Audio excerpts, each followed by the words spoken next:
Hey guys, and welcome back to this channel. In this video, I'll be showing you guys how you can make yourself look more like a doll on Dress to Impress by equipping these joints.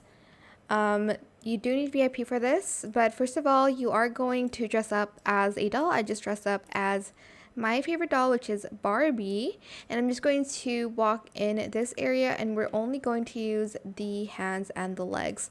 So we're going to select that, and we're going to color it the skin like your skin color, so make sure you've saved that. And we're just going to use the matte material. That's what I meant. And then again with that matte material, so it blends more with your skin. And then again the legs too, matte.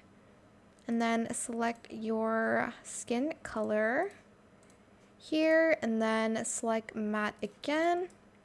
And that is how you can make doll joints in Dress to Impress. I hope this tutorial was helpful for you guys. Don't forget to like, comment, share, and also subscribe to this channel if you haven't done that already.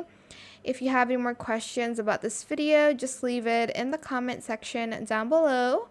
I will try my best to answer them all for you guys, and if you found this video helpful, please click the thanks button as well. That is it for this video. Thank you so much for watching. Bye.